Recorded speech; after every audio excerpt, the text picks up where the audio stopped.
How about you? Did you get any fun? Yeah, that day I was in the break room. I was trying to get it connected. You remember when I had my son up there? Yeah.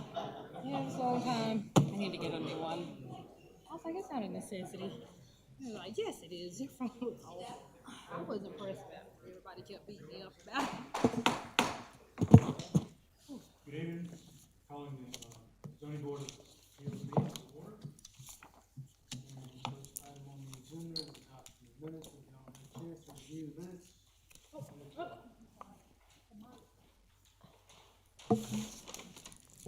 Sorry about that. Okay. Everybody have a chance to review the minutes? Motion to approve minutes. Second. All in favor, right hand? Unanimous? No changes? All right, so we have several cases on the agenda this evening. And if you got that one slide that talks about the agenda for the schedule. Each case will have the staff come forward and give a presentation about the case. Then the applicant will come forward and give their presentation. And then we'll open it up for public hearing.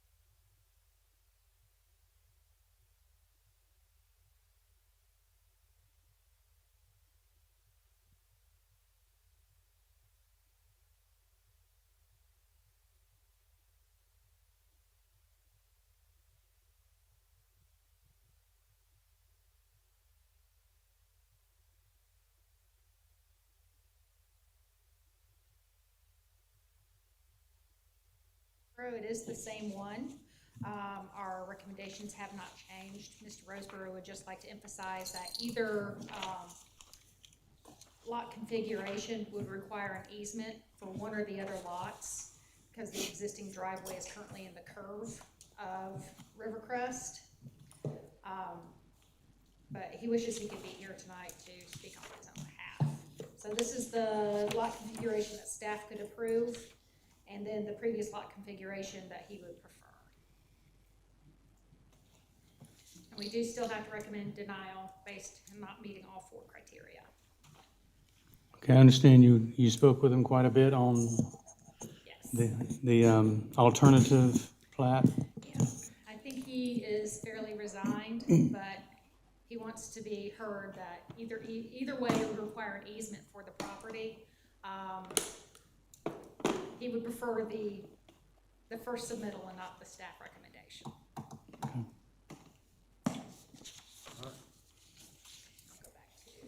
All right, so the applicant is not here.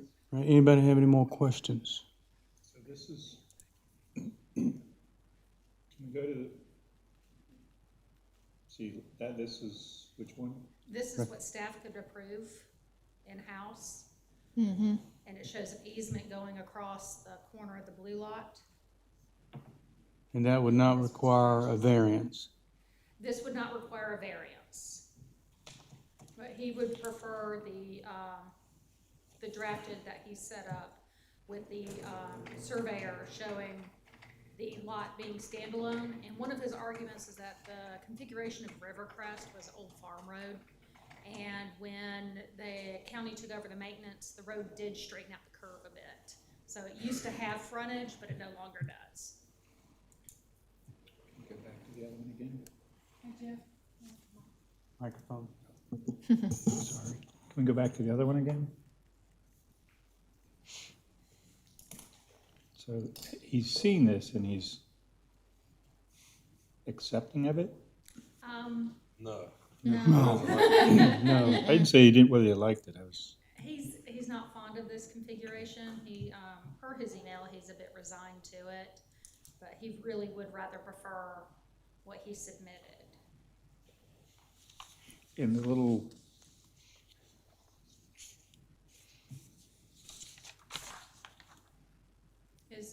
concern is the driveway that accesses Rivercrest to the existing home, would require an easement with this configuration in order to access the current home. Whereas the submittal he had would require an easement across, tract A to tract C. So either way, there's an easement. So either way, that little triangle is somehow come into play. Okay. And that configuration, tract A would still be 1 acre or greater? Yes. Right. So, Oh, sorry. I'm sorry, but no, go ahead. I was just telling her thank you. Okay. I was going to ask, if an easement is required in both scenarios, Yes, sir. I guess for me, I'm trying to, and maybe I'm missing it here. What is the burden of the staff recommendation if it requires an easement versus what he's proposing? Is it just a matter of preference, or is there really a burden one versus the other? It's preference. It's how it was set up back when it was family property before. He has recently purchased back family property. And the previous configuration did have the property line where it is there, with the home to the left, and then it was a family garden to the right in tract C. So it's more of a preference and an homage to the family.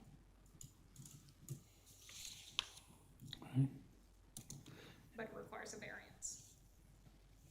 So our options before we make this motion is to potentially grant a deferral that he requested, or either vote to deny it or approve it. Right.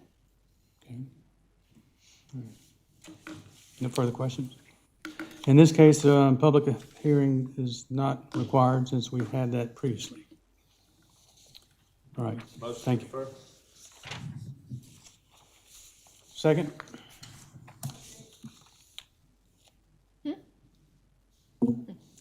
You need to defer to a specific date?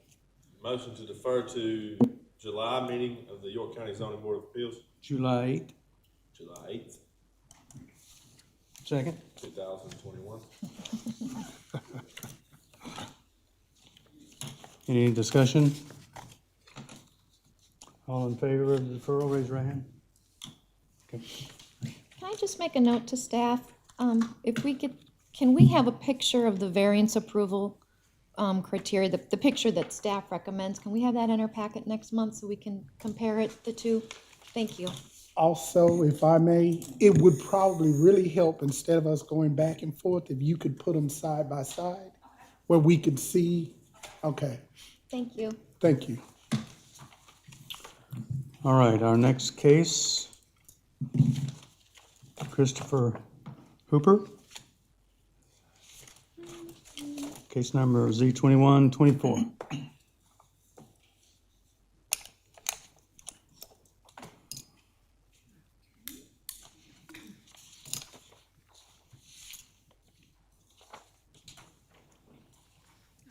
this variance request is for Christopher Hooper.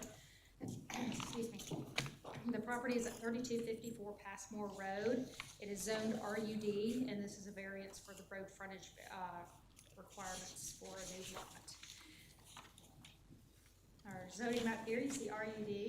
It is in the southeast portion of the county near the Catawba Nation, in the aerial here.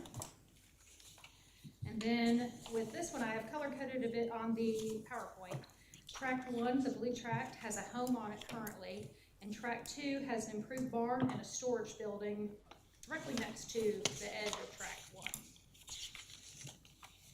And that is the proposed subdivision of land dividing off the red tract from the blue frontage tract. So it would require a 100-foot frontage. And the creation of this lot was in 2006. There was a division of land, and it was in October of 2006. You'll see on tract 1, the red lot here, that there are 2 homes on it, circled in green.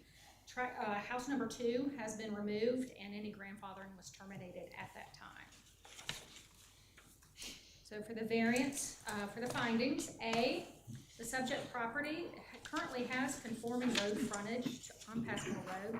Although the narrow shape of the lot was created through divisions of land by the Hoover family over several decades, including lots on T-Berry to the east, the current configuration of the subject property was created in 2006 by the current property owner. So B, since we did not find any extraordinary exceptional conditions under A, B also does not meet the criteria. And then for C, let me flip my page here. The long narrow shape of the lot does prevent the property owner from creating an additional lot with the legal road frontage for a new home. However, many neighboring lots face a similar restriction of being long and narrow, so the staff finds the proposed variance does not meet the criteria of C.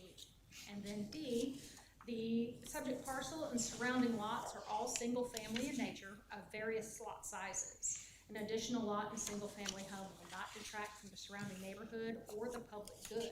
So staff finds the proposed variance meets this criteria. Staff recommendation, since it did not meet all 4 criteria, we do have to recommend denial of the 100-foot road frontage variance.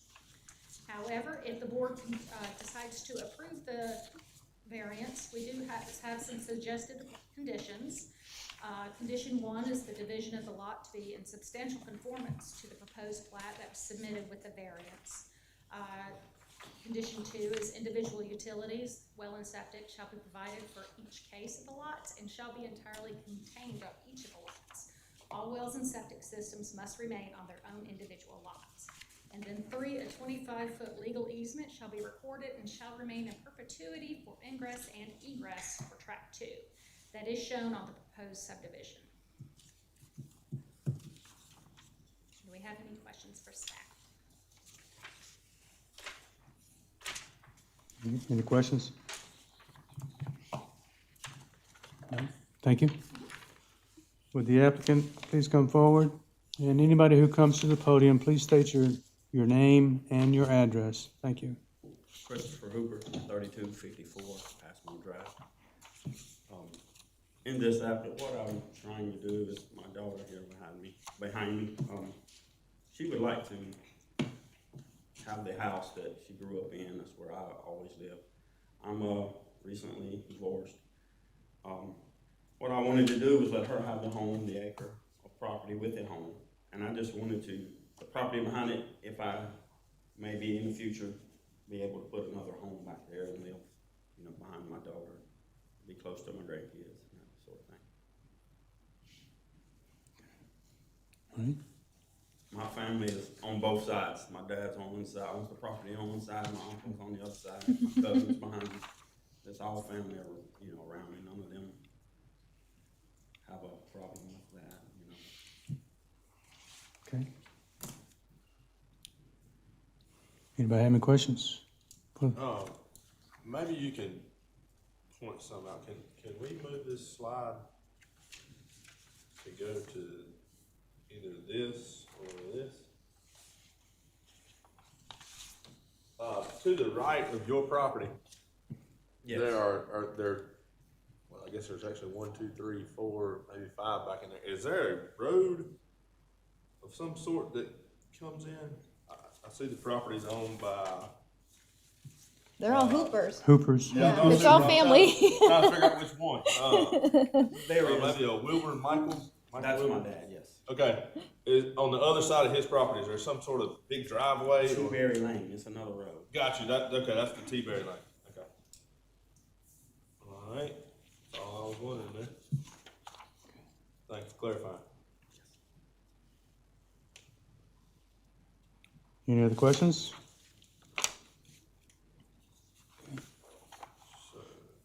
All right. Thank you, sir. Anybody here to, so open it up for the public hearing. Anybody here to speak for the applicant? Anybody here to speak against the application? Okay. Seeing none, public hearing is closed. Do we have a motion from the board?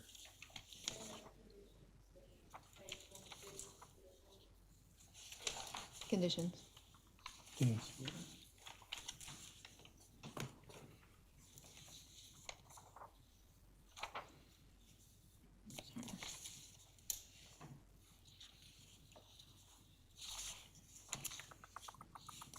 Everybody's still evaluating?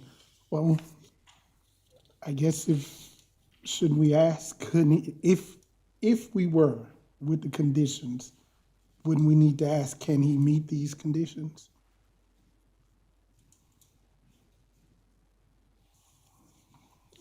Just a question. If not, then we can,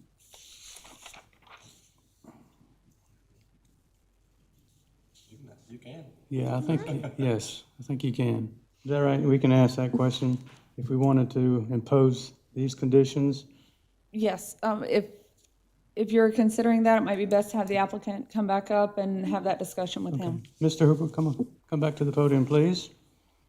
So if we were to grant the variance with the following conditions, would you be able to meet those conditions? And those conditions are, they're on the screen up, and they should be in front of you also. No, there's no video on there. Oh, it's not, no, not a screen in front of you. Okay.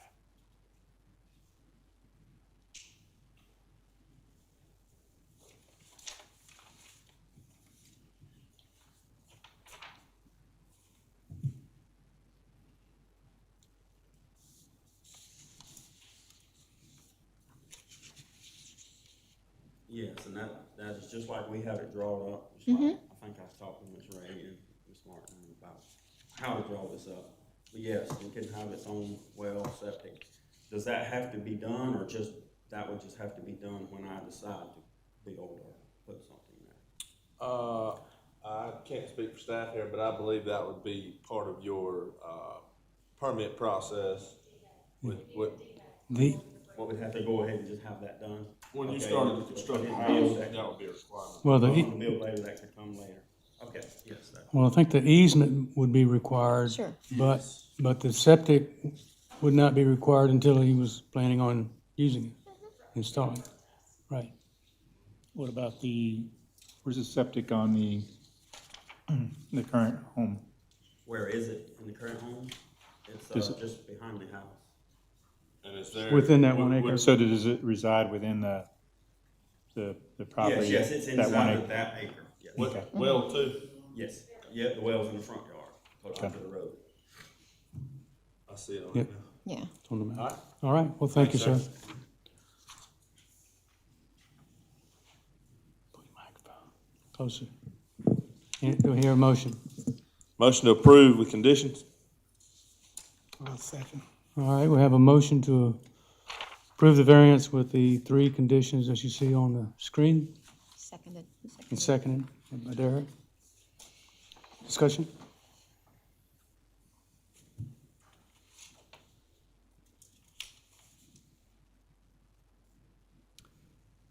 You have no discussion? Okay. You want to start with thoughts as to why?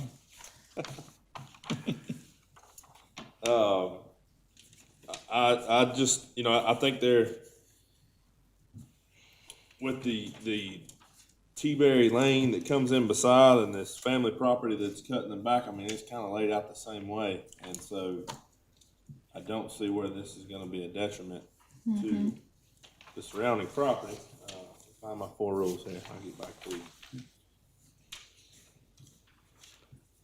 But when we look at the conditions, the 4 conditions, Yes, sir.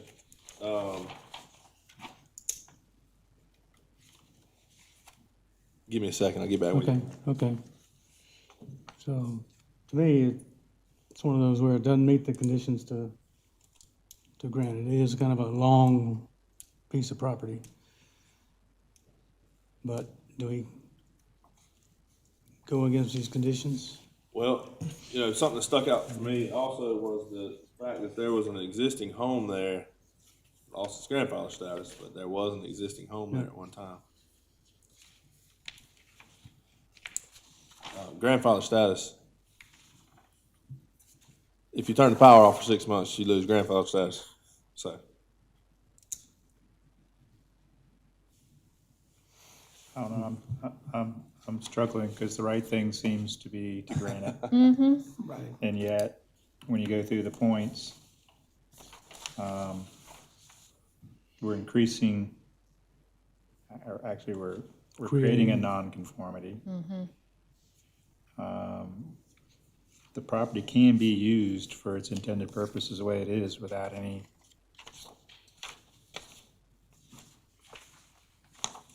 But we're also running into a lot of these now where, families are trying to stay together Right.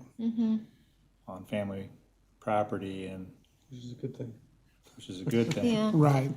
And so I'm caught in between well, and that's what I made what I want note. to do and what Yeah, this tells me I should do. and he is completely surrounded except for the back of the property by family. By family. I mean, And I would be curious, those other lots that Tony was referencing, if you look at how they're cut,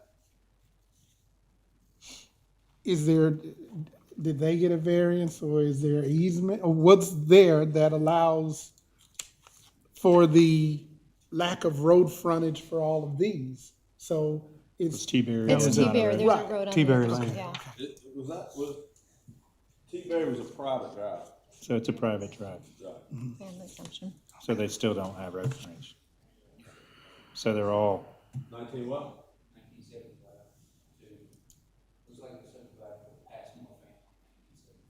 So it's probably what we would even be doing right now. Well, and before, when they had two homes on there, it was grandfathered. As soon as they took the one house away, it became non-conforming, and now he wants to split it and put another house back on. So he lost his grandfather, which,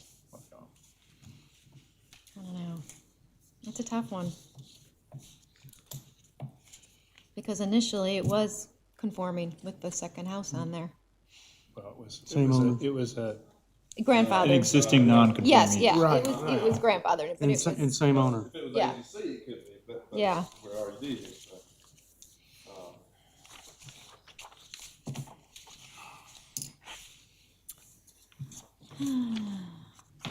I'm leaning toward the approving it with the conditions. Let's take a vote. Any other discussion? we can take a vote. All right, we have a motion to approve the variance with the three conditions. All in favor, raise your right hand. Unanimous. Thank you. Your variance is granted, sir. I just wanted to ask, for the purposes of us having to make the findings, if we could go through those, because we'll have to write a letter to the applicant making the findings. So I was wondering if y'all could go back and sort of talk through that a little bit, please.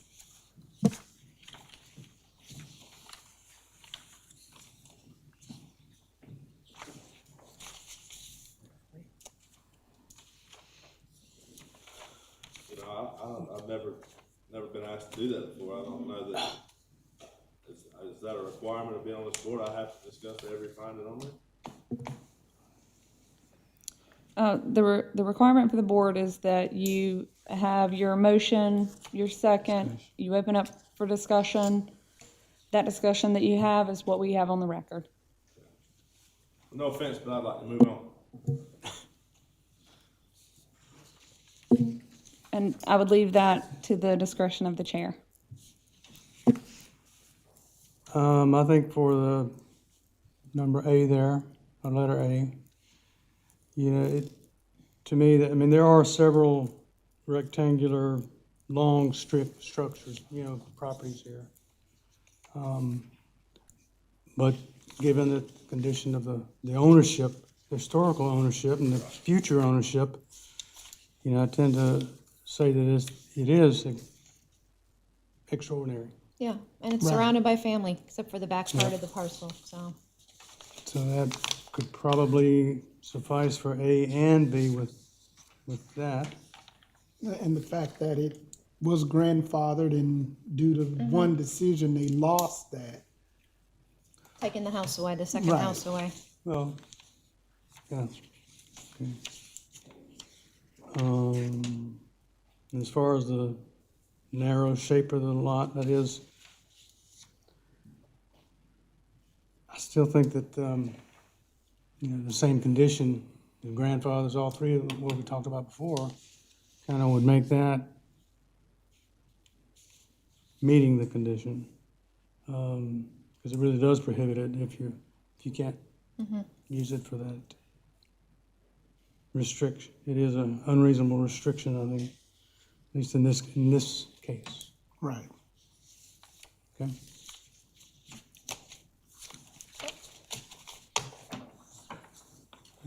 Sufficient? Is that, okay? All right. Thank you. All right, our next case. Diamond Communications.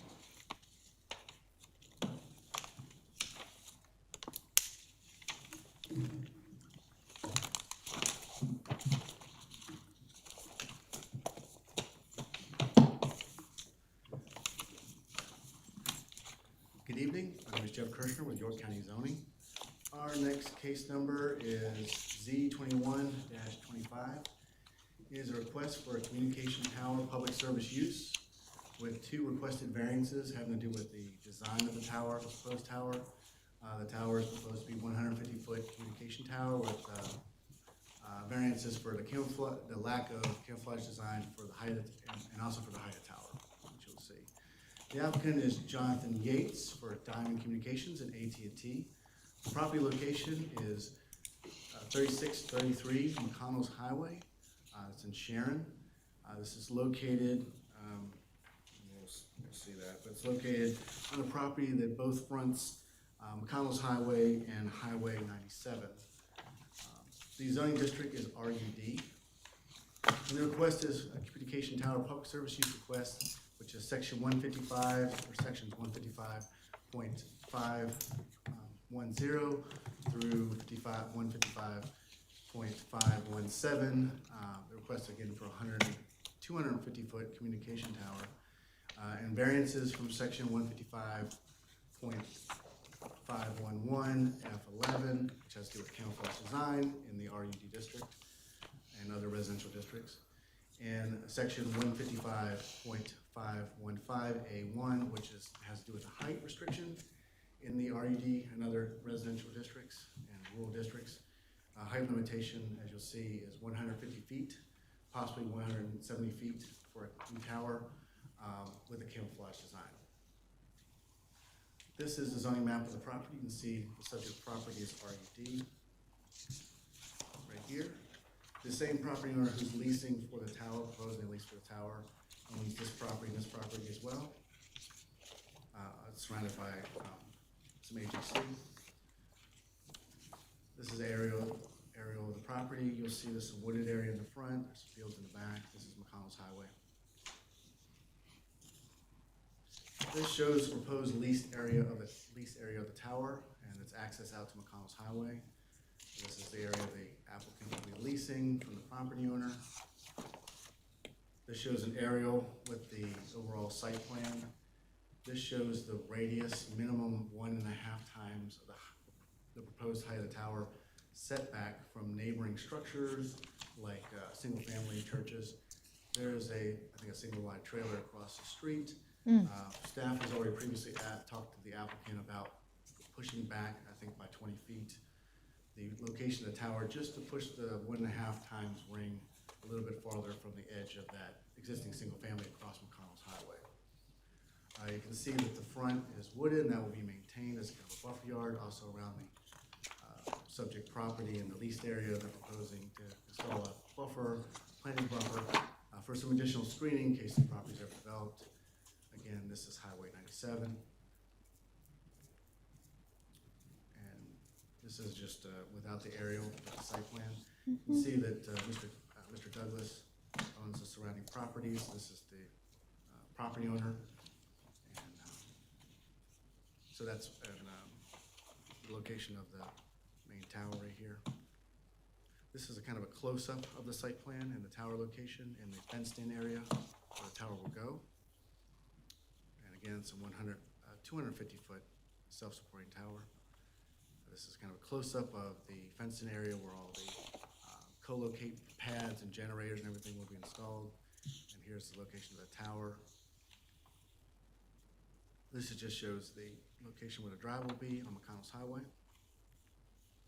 This shows the additional landscaping they'll be placing around in the leased area for additional kind of buffering around where the fence will be to protect the equipment. And again, this is kind of an aerial of that.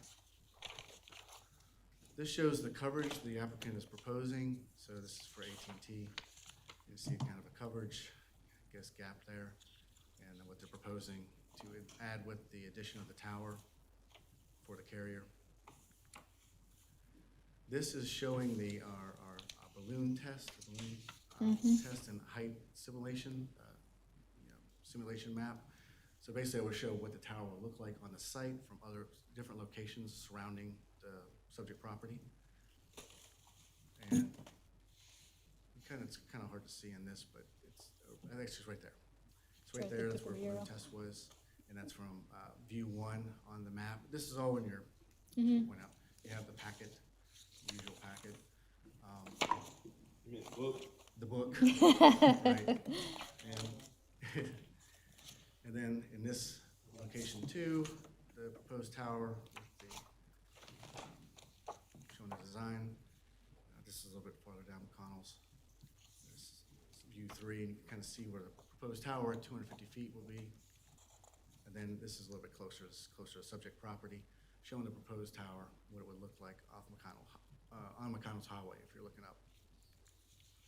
This shows the nearest adjacent towers on this map. They both towers are over a mile away. What's one of the requirements is that separation from other existing towers. This is a subject lot, sort of the area where they're proposing to have the tower. So we have the variance approval criteria. For public service uses and towers, they have their own kind of criteria. Two of the things that the board can grant variances for is the design, camouflage design, if it's camouflage or not, the aesthetic look of it. So that's one requested variance. And the other one is for the height. So again, the max in the RUD district is 150 feet without a camouflage design. And they're requesting 250 feet, so it's a 100 feet variance for the height. And these are the criteria. And the applicant has satisfied all the requirements of this chapter except for the variance permitted or sought.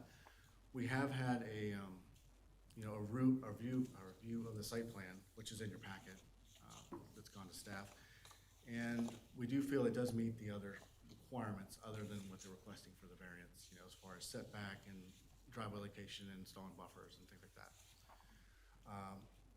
The number 2 criteria specifically deals with height variances. And has to do with it, in a residential district or near historical structures. And I'm going to jump to staff's, report on that, which is also in your staff report on that. But basically, staff feels that the increase in height will, both from the standpoint of it being camouflage, it's more visible when it's higher. So it impacts all 3 requests because the height obviously makes it more visible, so that deals with the camouflage. Obviously, the height itself is a variance request. And it is, a large variance request. It's again, another 100 feet. And if the board doesn't grant, that variance request, then the public service use, couldn't be granted, or not without a redesign of the proposed tower. The setback conditions, they have adjusted the setback, like we said, as staff has recommended to try to make sure it was well outside the 1.5 times the height setback requirement from any kind of other residential structure. And the 4th one has to do with the Telecommunications Act. So again, we're going to kind of go through the variances and the recommendation, because the height's probably the most important, because that has the most impact on the design. So for the height variance, the staff analysis is the proposed height of 100 feet greater than what the code allows in RUD district. The proposed height is equal to the maximum height allowed in industrial districts, as I think we just had one. In industrial district, the max height is 250 feet for any industrial use. So that's kind of our max in the code allowed. And of course, this is in more of a rural residential district. So because of that, staff believes the additional height will visually impact the area, as the design of the tower will be a lattice design as opposed to a pole design, which we see sometimes, and not a monopole. And a light will be required because it's over 200 feet, and as per FAA regulations. Staff proposes height variance number 2, which is the impact, I guess, visual impact in the neighborhood cannot be met. And so staff has to recommend denial on the height variance. Now we're talking about the camouflage design variance. Obviously, the camouflage design and the aesthetics of it and the visual of it is greatly impacted by the height variance. So if the height of the structure is increased to 250 feet, it will be a lattice design and it will have a greater visual impact.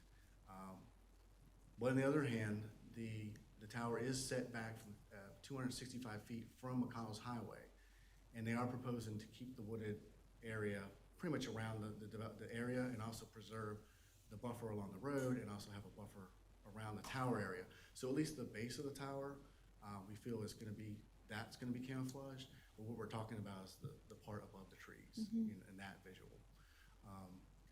But staff doesn't have a recommendation of a different design if the height variance is granted, because sometimes we use the monopole, monopine design. That's not, with a lattice, it's probably not gonna be a pole, it's gonna be this lattice design. And we don't have a recommendation of a different kind of design that would be less visually impactful. So staff does believe this criteria has been met, and we don't recommend a different kind of design if the height is increased. So essentially, So if we go with the 250, stay with the lattice. stay with the lattice. Right, and- okay. And we don't, and unless the board has some other recommendation or other condition, Okay. we think this criteria is okay as far as what they have provided, as far as the ground screening, with the trees. So we can approve the approval of this variance request. And that leads us to the actual public service use for the tower. Now, staff, and this is approval criteria for that. And we've gone through some of the approval criteria. And the first one is that the use will not materially endanger the health or safety if located and proposed and developed according to the application and the plan submitted for approval. Basically, they've put reports in there, they've met the setbacks, they've gone through this review process. Staff believes they have met this criteria. For number 2, that the use meets all required conditions and specifications. Because they're requiring 2 variances, we don't think they actually meet this requirement because of the variances and an increase in height. That the use will not substantially injure the financial value of the property in the immediate area. The applicant has put some information in there. They don't feel like it's an impact. Staff doesn't have anything to refute that. It's up to the board, I think, if that meets it or not. And obviously, we're gonna get feedback from the public, which we'll get to in a second. That the public use is a necessity. They have shown that there's a gap in the coverage. They have provided the information that staff usually requires to give to the board as far as the necessity for the tower. There's not another tower within a mile and a half or so of this particular location to provide coverage. Number 5, that the location and the character of the use, if the development is according to the application plan submitted and approved, will be in harmony with the immediate area in which it's located and in general conformity with the codes and comprehensive plan. Again, with the codes having the max height as between 150 to 170 in this area, we feel like this criteria for the public service uses is not met. Obviously, if the board agrees to the height variance, then that varies the code, but we can't say that meets the code right now. Number 6 is whether the applicant has met with property owners and residents of the immediate area in which the proposed tower will be located to explain the design, intended use, and need for potential impact of the tower. At the time that the staff report was made, we didn't know of an actual meeting. Of course, Chris Douglas is a neighboring property owner. He owns like half the properties around it because he's also one leasing it. But there are other neighbors. The applicant has said that many of the neighbors are here in support.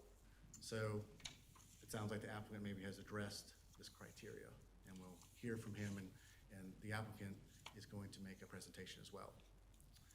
And number 7, the approval authority may require independent verification. And we haven't required any kind of outside contractor to look at the project. So we didn't require it, and we feel it meets it. So because staff is can't recommend the height increase variance, and that's what, of course, what the applicant has brought, we have to bring you what the applicant has requested. We feel like the public service use and what's being presented shouldn't be approved, and we have to recommend denial.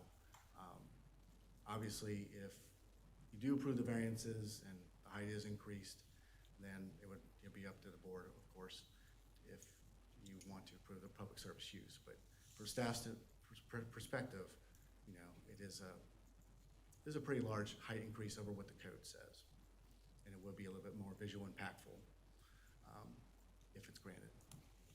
Could you go back a couple of slides? Sure. No, too far. Sorry. Couple, 2. One more. Keep going. There, number 5. Where it says, second line there, will be in harmony with the immediate area. That's kind of very subjective, isn't it? Yeah, I think these are subjective, and this is why, it is a public service use, because we do have to get feedback from the public. And the impact is, you can see from the simulations of what the tower is going to look like, it is fairly visible from other locations, but it is subjective on what that impact will be as far as that increase in height and the visibility of the tower. Okay. I have a question.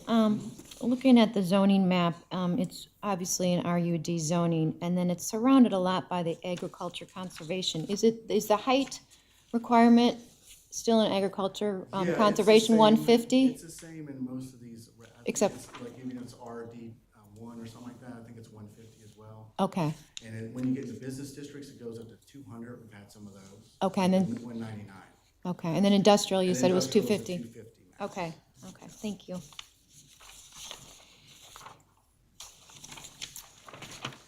And as I mentioned, the applicant has his own Yes. PowerPoint presentation. Any further questions for staff? No, but I would like to share something with Jeff. Okay. It's Sharon, SHAYRUN. Okay. They'll all tell you Sharon's what you do in kindergarten. Okay. Thank you. Smart Alec. Thank you very much, Mr. Chairman, members of the board. I'm Jonathan Yates, 105 Wall Street, Charleston, South Carolina. With me today, I have my radio frequency engineer, Mr. Steve Kennedy. But first and foremost, I've been coming to York County doing towers since the late 90s. Worked with a lot of staff, but again, a shout out to Jeff, Josh, and Asia. They're wonderful to work with. They don't get everything right, but they're wonderful to work with. They're wonderful to work with. Tonight we're going to present, and this is the first time in York County. Jeff asked me, did you meet with the folks around there? Well, they're all here. They all came. And they came to support me. And this is good and bad news. I said I started here in the late 90s. The sheer fact that Western York County, these folks have come out of their way tonight to come help us get this tower, shows a problem. I'm from Charleston County. You can go all over the county and you can use your phone. These folks don't get to do it. Last year was tough for all of us. Folks were trying to work from home. They were trying to educate their children from home. Good luck. I don't know if you saw in the news, good luck if you were in Western York County. You couldn't do it. Remote learning wasn't working. Why not? No rural broadband. I understand from Chris, they tried to put up some kind of repeater at the fire station there at Bullocks. Didn't help. You're hearing in Washington, you're hearing in Columbia, the need for rural broadband, but we don't see anything happen. What we're here to do tonight is to bring broadband, to bring voice and to bring broadband. It's an embarrassment that it hadn't happened before. But I'll tell you why it hadn't happened before. The ordinance.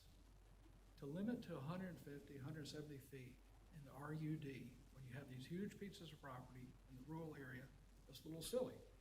But it takes me back, in South Carolina, we now call boards like yours Board of Zoning Appeals. The historic name in South Carolina was called the Boards of adjustment.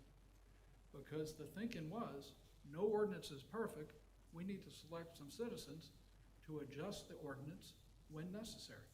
I still like the term Board of Adjustment, and I think that's what we're hoping you're gonna do tonight. When I look into the height variance, and I read the requirement for height variance, the most important thing to me, that such additional height is necessary to serve the citizens of York County. Steve's gonna tell you why it's necessary, and these folks are gonna tell you what the citizens of York County want. A little background on the property. Chris Douglas, this great guy, he has a total of about 55 acres out there. He and his wife Barbara live on another piece. They've been there since the 80s. What attracted this piece, not only was it exactly where AT&T wanted to be, but we had that incredible tree cover. On this particular tract, about 2/3 of it, Chris raises his beef cows. The rest, as you saw, that heavy, predominantly hardwoods in the front. Hadn't been timbered in 25 years. It's got incredible hardwoods. When you look at my photosynths, and Jeff was beating me up a bit, but I can tell you, in some of those photosynths, we had to guess where the tower was because of all the trees. In addition, on my photosynths, we wanted to give the most fair representation. They were taken on March 8th, wintertime. The foliage wasn't there. When I drove it this afternoon, all you could see is green. We have met all the criteria for public service use. But let me tell you what else we had to do. Who controls the presentation? Oh my God, Steve, you're in charge. I can't be trusted with that. We're gonna flip through a couple. Well, first you see this, and we won't go on. They talked about a property across the street. The ordinance requires 375. We actually, at the request of staff, pulled it back 20 feet. That's a trailer that is presently unoccupied and has been for a bit of time. Go to the next slide, Steve. What we do with all our towers, they're designed into the ANSI wind standard.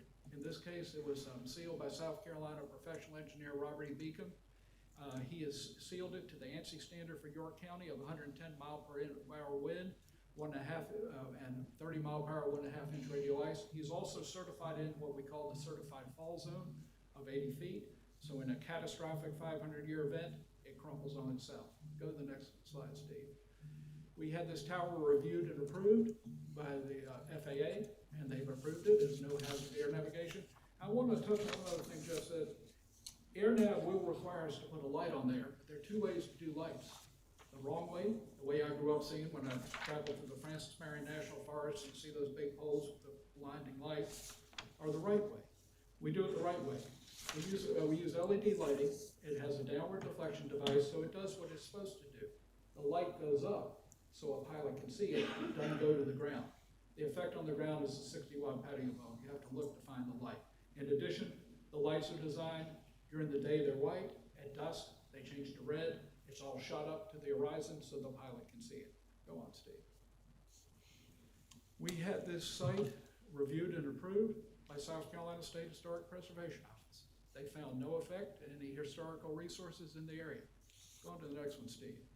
Now this one might throw everyone, but before I could come here tonight, we had to have this reviewed by the Catawba Indian Nation, the Cherokee Nation, the Eastern Band of Cherokee Indians, the Eastern Shawnee Tribe of Oklahoma, the Kealiji Tribal Town, the Prairie Island Indian Community, the Shawnee Tribe, the Thought Local Tribal Town, and the United Ketowa Band of Cherokee Indians in Oklahoma. Any Native American tribe that ever resided in or migrated through York County had to say yes. Go on, Steve. Again, looking at our photosins to give you a feel for it, it's a big rural area, a lot of pasture, a lot of trees. If you look for my photosyn, the only one you can really see it on is we took photo number 4 is right across from it. So if you're standing across the street, you will see the top of it. You will see the top of it. Steve's going to talk a little bit about that. Why do we have that height? The towers have to talk to each other. They have to communicate. And more importantly, we have to cover an area. Go on, Steve. Another thing about this tower that is different than the last one I presented to you, this one will also be deploying the First Responder Network Authority. Sometimes we wonder what goes on in Washington, because one of the findings of the 9/11 Commission almost 20 years ago is that first responders had a lot of trouble talking to each other, a lot of confusion. So they commissioned that we need to do better in the US. Well, it's finally being rolled out. This tower will also contain what we call FirstNet. It's the nationwide first responder network authority, interoperability between first responders. In addition with FirstNet, we have a whole host of new things coming. Software, apps, for instance, a fireman, they'll build into their uniforms heat sensors, so the man at the control center can tell the fireman, you're coming out. You're taking on too much heat, you're coming out. Also with this, there's drone technology to send drones in advance. Meanwhile, all this information is being communicated. Very, very important. Why is this important? Is it just about people talking on the phone? No. It gives people the ability to be equivalent with the rest of York County, which they haven't been able to be. Talking to Chris today, he said sometimes folks up there, if they call 911, because of where they are in the lack of towers, it gets pinged to Union County. Their 911 call does not make it to the York County Consolidated Dispatch. In South Carolina today, over 55% of all households have gone wireless only. I don't have the exact data for York County, and I apologize, but in my home county of Charleston County, our E911 Consolidated Dispatch, 84 to 85% of all calls monthly come from a wireless device. Why? You're in trouble, you pull it off your hip. One of the scariest things in my younger days, I was in a remote part of Charleston County at the age of 17, and I had a blowout in a car. And the scariest thing I did was walk into that door of that farmhouse, knocking, knowing if I was gonna get shot or get to use the phone to call my folks. My son today will pull this phone off his hip and he'll call me, but he'll be in Charleston County where the phone will actually work. At this point, go on Steve, one more slide. One more. I'm gonna turn this over to Steve, and what I did, Steve, we have it on the screen, but he also did one that I'm gonna hand out to you. And he's gonna walk you through, and what he's gonna tell you is why we need 250. Are we trying to flout the ordinance? Are we trying to have fun? No. All we're trying to do is give these folks the ability that everyone else, almost everyone else in the state has. Afternoon, Mr. Chairman, Commissioner Stephen Kennedy, 11142 Northwest 165th Drive, Surprise, Arizona. I'm a radio engineer by trade, 32 years. I've been doing consulting for all of the carriers for quite some time. This is a proposed AT&T site, as spoke before, 250-foot self-support. The anchor tenant is AT&T. It's a 240 AGL center line, so the antennas will be right at the top of the tower. Why do we keep connected? Jonathan touched 82% of all mobile data traffic is video right now, so it's YouTube and TikToks and all sorts of fun stuff. Everybody's watching video on their phone. 82% of that data is video. 50% of 7% of American homes rely exclusively on cell phones. 80% of 911 calls are placed from a wireless device, just like Jonathan talked about. This area, surrounding this area is the AT&T sites are in blue. So those are active sites that are transmitting now. And on each one of them, you'll see that I've got the height of the antennas next to it. And you'll notice site to the north, 330 feet, north-northeast, 410, to the east, 200, to the southeast, 150, to the south-southeast, 277, southwest, 400, northwest, both of them 400. So a lot of 400-foot towers, 300-foot towers, 250-foot towers, and the ordinance tells us 150. 150 is not going to work. An example of visual in this room, what's the difference between the audience sitting in the chairs and the board? You're elevated, you're higher. You're out, you're able to see the audience is able to see you. All right, so wireless phones, radio technology, it's a higher frequency. Our eyes see a high frequency. Visible light is actually a frequency, right? The frequencies of the cell sites are lower. While they are lower, we are still line of sight. If I walk outside and I stare at the door, I see the door. I'm not going to see through the door, around the door. I'm going to see the door. Same thing happens here. If I walk up and stand in front of the chairman and he tries to talk to someone directly behind me, they're not going to see him. He's not going to see them, right? It's line of sight. There's a visual impact. The higher the antennas, the greater the line of sight. Much like the staff, a little lower, their line of sight is not quite as well to the people in the room as it is from the people in the room to them. It's better for you. Why? You're higher. the antennas need to be higher. Now, I can understand the board, the zoning ordinance being 150. I can understand that. The issue with that, though, is it's kind of a little backwards. In the core areas, in downtown Charlotte, you know, you've got sites that are 30 feet high, 40 feet high, cover a very small area, small cells, things like that going on. As you move out of Charlotte, the heights get higher. You get up to 150, 180, depending on what's going on in the area. You get out in the rural areas, it gets 250. I was a performance engineer in the early 90s in the Greensboro market. I had 400-foot towers and 250-foot towers. They were all over the place. A lot of rural area. The farther out you get from town, the higher height you have to get. Why? There's less people, and you need to be able to see farther. So you want that site to cover a large geographic area. These sites aren't cheap. Carriers don't say, hey, let's go build a tower just for the fun of it. There's a reason. There's a need. People are used to these phones. Everybody's got one. I hazard to guess that 95% of us in here have a phone in our pocket right now. We've become very dependent on these things.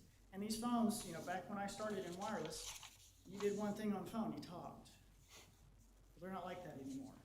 And the more apps you load on this phone, it's working all the time. This phone is talking to the network constantly. Why? Because the network has to keep up with the phone has to keep up with the network. But you have all these apps loaded.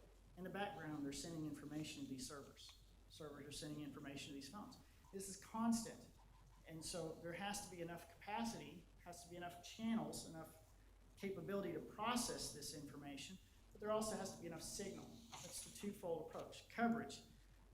Can my mouth reach your ears? That's coverage, right?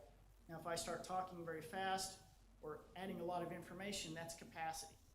So I want to provide coverage. I have to make the initial connection between my mouth and your ear, the same way the site and the cell phone has to do. But there also is capacity. How much phones are around it? What are they doing? If you're running video, you're watching YouTube, you're using a lot of capacity. If you're just talking on the phone, you're not using very much. They don't even have basic phone service. I was out there with Jonathan today. It was bad. It was very bad. I mean, I was on Google Maps trying to get to the house, and halfway there, it dropped out, and I couldn't do anything. So I had to kind of guess, well, I think it's that way. I left breadcrumbs for it. Yeah, you Sorry, did. breadcrumbs. You did left breadcrumbs. So this is something that needs to be done. The site has to be able to cover. These sites, the nearest one's 7.5 miles away. The farthest one's 11 miles away. They have to be able to overlap enough with each other to provide coverage. So as you're on the highway, you're moving north, you're moving south, east, or west, you'll continue the conversation. You won't drop. Right now, that doesn't happen. There's dropped calls. There's no service. It's bad. I mean, it's bad. So this site is designed. Yes, sir. Okay. The site is going to provide coverage along 322 and 49 and help the residential areas to the north, south, east, and west. This is a FirstNet responder, FirstNet site for the first responder network, and it will provide coverage and capacity in between Lockhart, McConnells, and Sharon. Pronounce Sharon correctly. Sharon. Sorry. So, like I said, 7.6 miles to 11.8 miles. A lot of trees out there. I live in the desert. Not a lot of trees. I miss that. You used to live in trees, lived in Atlanta, lived in Greensboro. Love the trees. They do havoc on wireless networks. They just do not let cell sites cover as long as you'd like them to cover. The proposed site needs to cover a large area, so a higher antenna height is needed. I think originally the AT&T engineer wanted 300 feet. If it was me, I would say 350 feet. But this is a big area. So what's going on right now in the area? Not a lot of coverage. Okay, so this is not a big chief in crayons map. It actually means orange and red mean 95% probability in building coverage. So I walk into a building, I'm under that orange or red area, I'm probably going to have service inside. The yellow, the light orange, that's 95% probability coverage in car. Right? So you're driving your car down the highway, you're going to make a connection, you're going to be okay. Green is open field. I'm outside, I'm at the park, I'm out, mowing the yard, whatever, phone rings, it works. White, good luck. That's what white means. Good luck. You may get it, depending on how loaded the network is, you may not. That's what's going on in the area. Now, we add the 250-foot site we're asking for. We start to overlap to the other sites. Is it perfect? No. Like I said, the AT&T engineer wanted 300. I'd go for 350 if it was me. But they go for 250.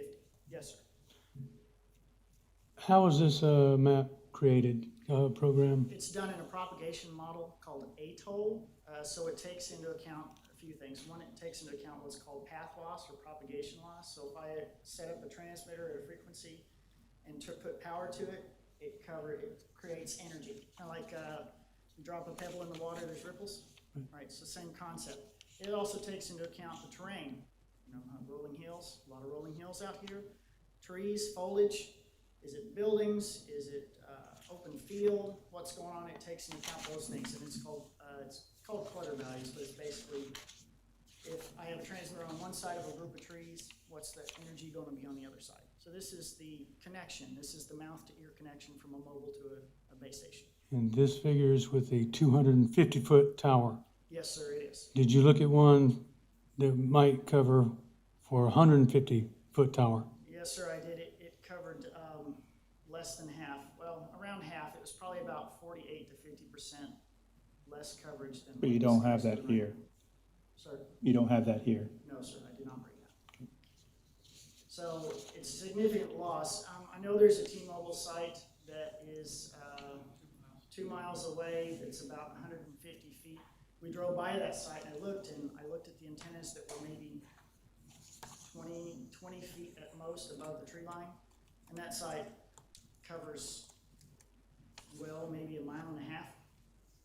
And you can get coverage from it about 2 miles away. That's about it. It's just really, it's not doing justice to the area. Hence the need for the 250. You've got to get up and away from things. I mean, if either one of the commissioners, if you moved your head down and you started to get closer to the top of the front where your names are, you're not going to see as well. You're not going to see way far down here, or you're not going to see up close. It needs to get up. It has to be able to see. There are two pages inside the deck. They look like this. I'm sorry they're not on this. I added this late. And it says terrain can limit coverage. So if you look, it's just kind of a visual. So if you look at the shorter tower, it's going to provide energy to the phones. It provides energy to the phones up close, up on top of the next hill, not so much down in the valley of the next hill, but on the top of the other hill. The higher the height, the more you get farther away from the site. And remember, the closest sites are 7.5 miles away. And that's pretty much, if you take your fingers on the previous map, and it's just a light measurement, but if you just measure between the proposed site and the closest neighbors, they're all about the same distance. Us engineers, we like perfection. We like it to be right. They're all about equidistant from that center site, from that proposed site.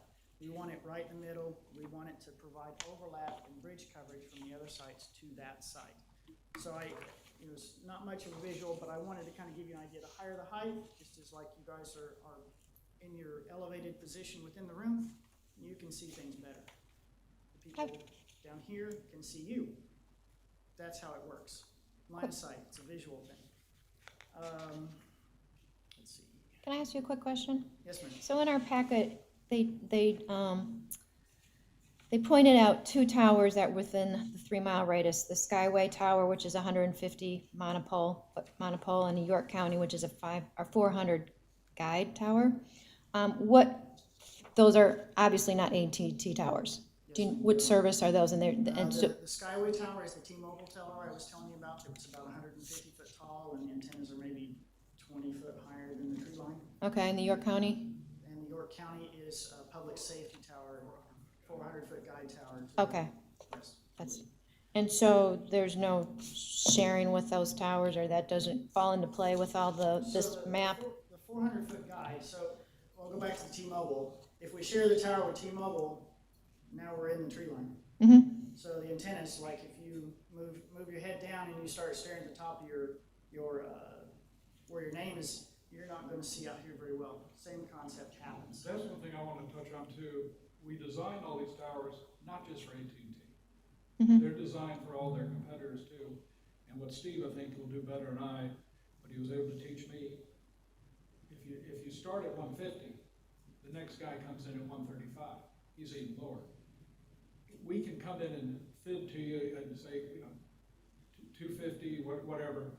But if we go anything under 250, it doesn't work for AT&T, and it gives no hope for the co-locator. The example is that T-Mobile tower. When we looked at it this afternoon, they kept it to 150. It's not doing anything for T-Mobile. It's been there for a while, and guess what? No one's going on it because they can't do anything with it. You cram it down, not only do you hurt the anchor tenant, but it affects anyone who might also want to cover this area.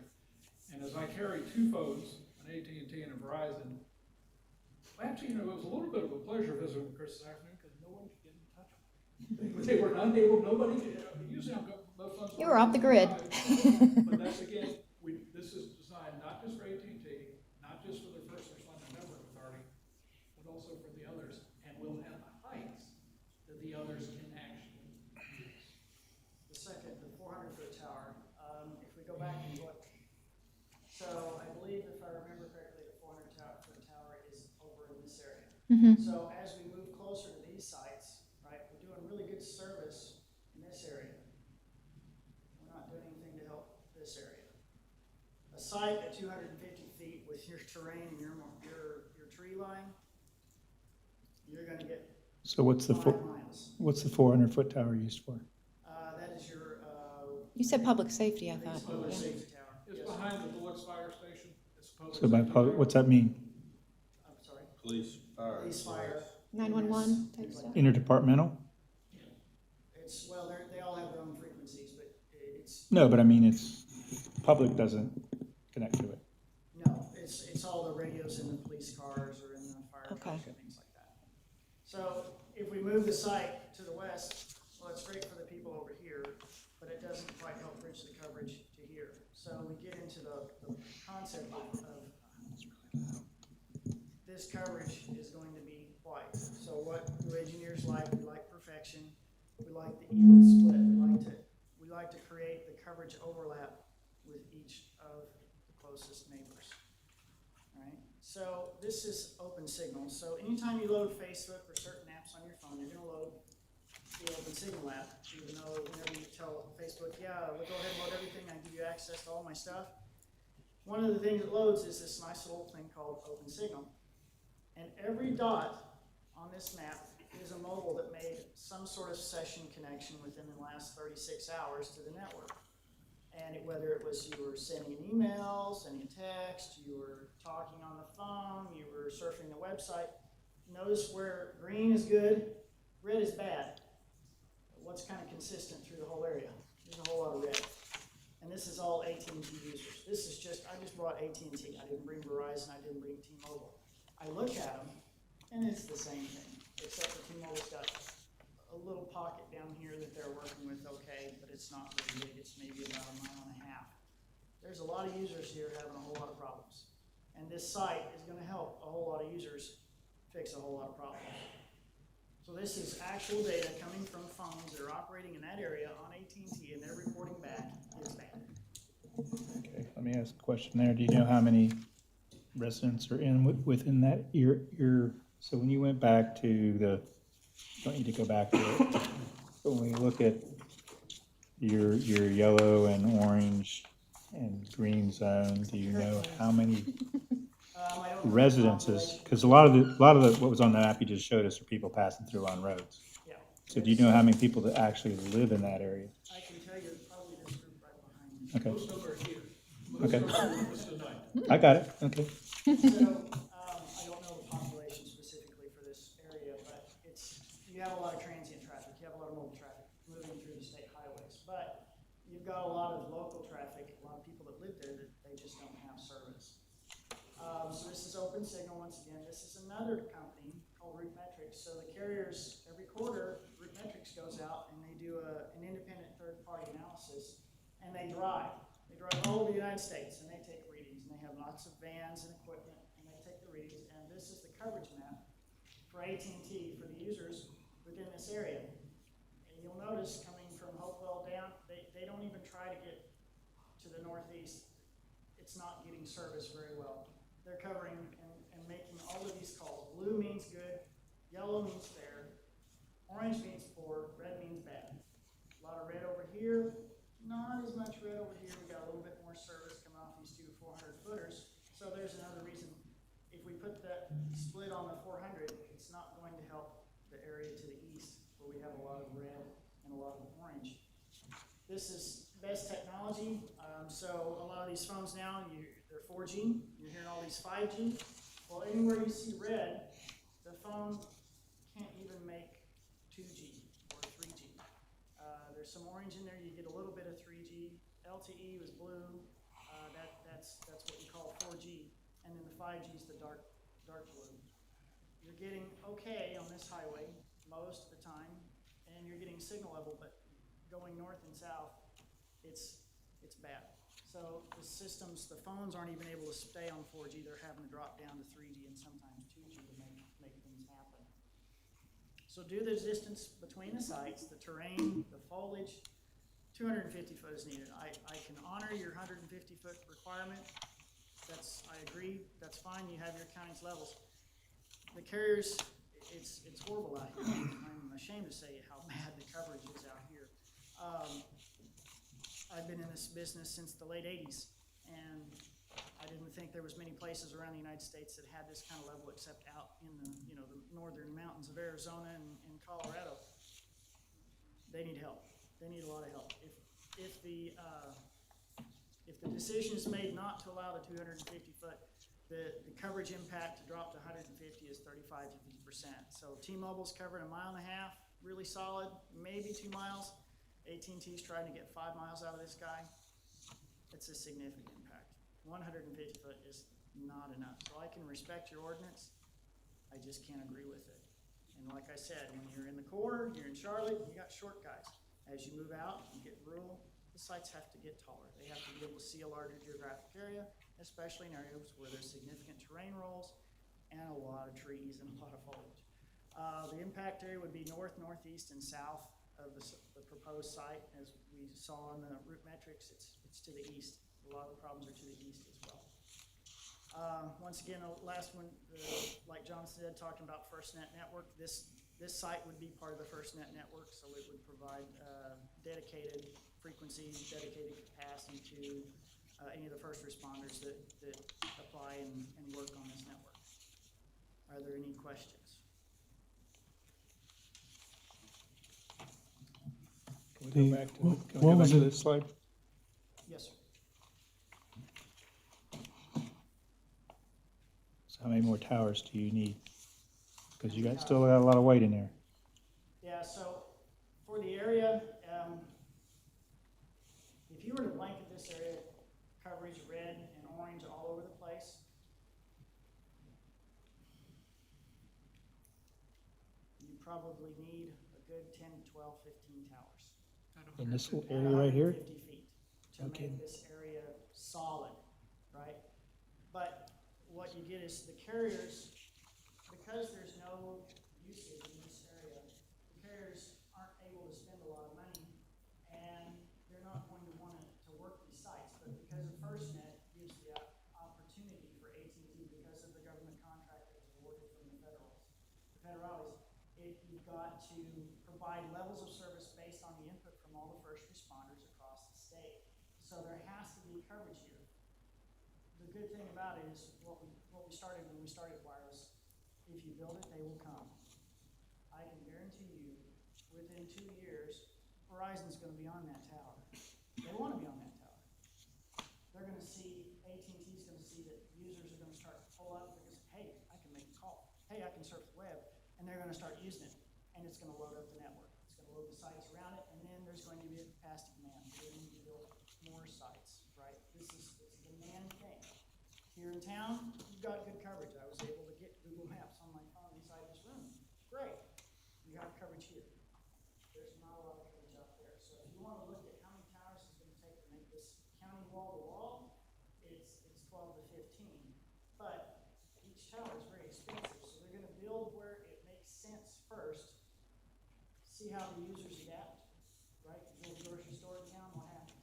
You think it's going to work, everything's going to be fine. You're going to see, all of a sudden, everybody shows up and starts buying their shelves out. Okay, you need to start building store capacity, you need to order some more stuff.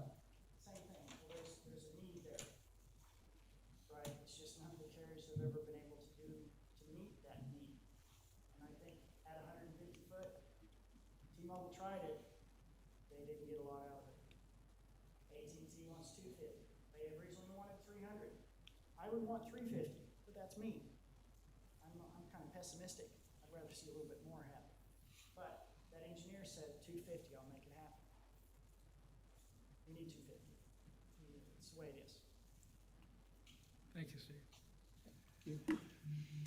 It took him months, if not years, to explain all that to me. So if you got it in 10 minutes, you guys are way ahead of me. I just want to leave with one thought. The towers are visible. All towers are visible. If you drive that area, as we drove it this afternoon, the foliage out, yeah, you can see it. It's a line of sight technology. Is it dominating someone's house? No. The worst shot is right in front of it, but we put that in there. We wanted to show you what it was like right in front of it. And the only person who can see that is an unoccupied mobile home. Chris Douglas has not only given us the exact location where AT&T needs to be, he's given us a perfect piece of property. I do this all over the state. I don't always get almost 55 acres to work with. I don't get a tree cover. I'm from the coast. We have nothing but pines. I mean, you guys have real trees up here. I don't get a tree cover of those beautiful hardwoods that'll help mask it. I ask you to look at the final criteria again. Such additional height is necessary to serve the citizens of York County. That's what this is about. This is for the folks in York County. We can't do it at 150. They will not do it at 150. If we get the 250, it goes forward and these folks get helped out. Your decision, and again, ordinances are made by legislative bodies. They're not perfect, particularly 20-year-old ordinances. They're not perfect. That's why our legislature created what we used to call the Board of Adjustment. When the time is right and under the right circumstances, to make an adjustment. And that's what I'm asking for y'all tonight, is an adjustment. Thank you. I know we went too long, and I apologize, but I think there's some folks also in the room who want to speak. Thank you.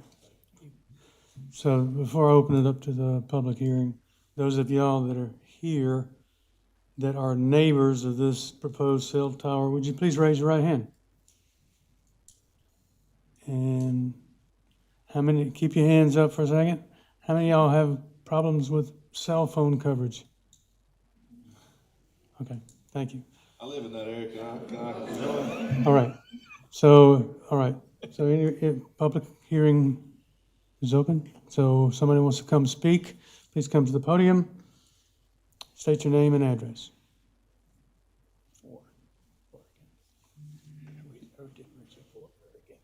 No. My name is Frank Duncan. I live at 5964 Lockhart Road, about a mile or a mile and a quarter north of the proposed site.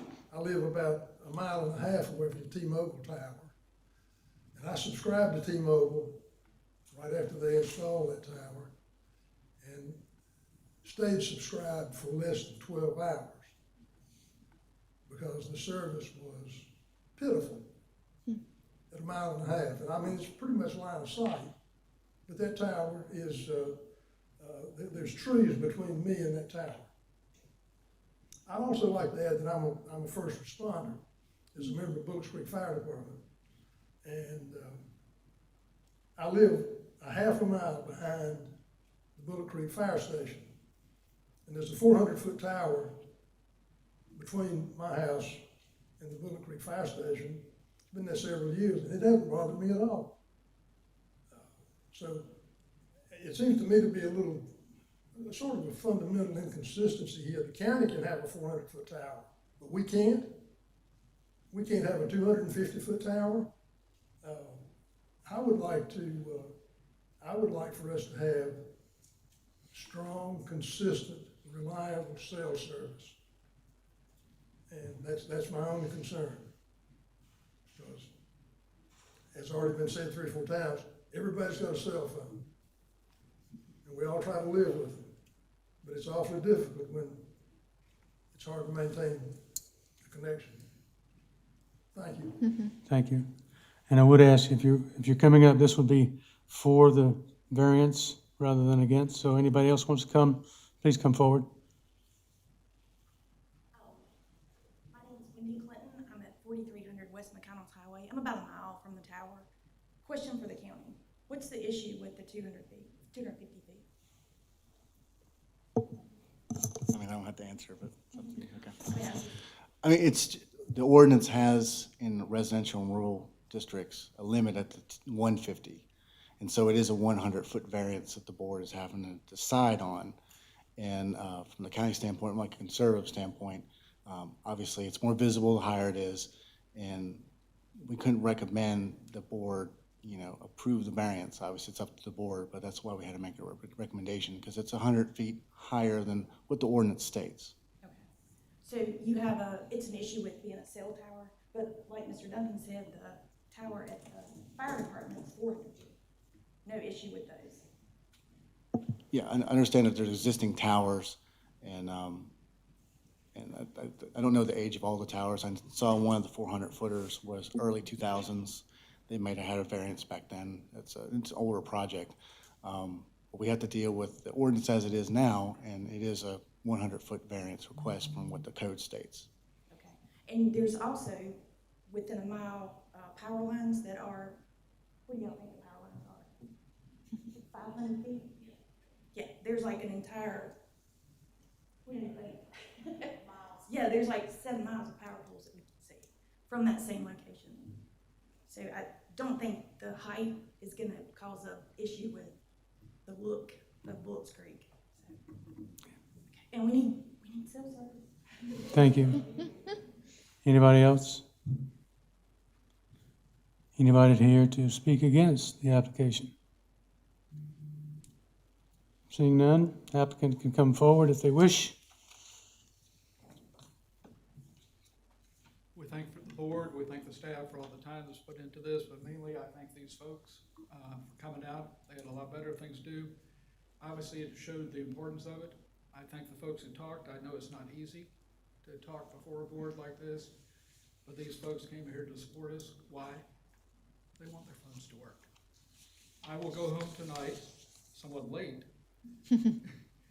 but as I drive down I-26 and I drive throughout Charleston County, my phone will work. These folks don't have that luxury. That's not fair in 2021. It's not fair. Okay, thank you.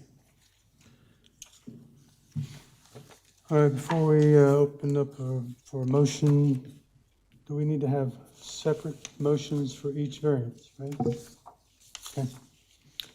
Concerning the camouflage, do I have a motion? You have to do that second.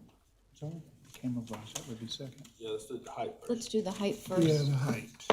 Okay, because one is tied to the other. Motion to approve, height variance. I will second. all right, we have a motion to approve and a second. Discussion? Yeah, I would like to. I live in this area in the white, probably 4 miles from this tower, and it is, I say it all the time, this county is so diverse. I know you guys are not in this area, but there's roads out here. You can jump on Burris Road off of 49 and not have service till you get to McConnell's. I mean, that's a solid 10 minutes worth of driving with no service. And I'm not saying this is gonna 100% fix it, but I had a flat tire on Burris Road the other day. You know what I did? It took me about 3 hours, but I finally got home. But I was missing 2 wheels off the trailer by the time I got there. But I mean, there was nobody I could call to bring me a spare because you don't have service. But I think that the applicant made a good point. They need this 100-foot because of the terrain out there. I mean, it's hills and hollers. I know Mr. Yates here mentioned rolling hills. It's not rolling hills. It's up and down. I mean, especially when you get to Bullets Creek, that's another point of mine. County said they didn't have a community meeting, but that's all the community right there. So I feel like that point was met. But I feel like there's a need for this tower out there.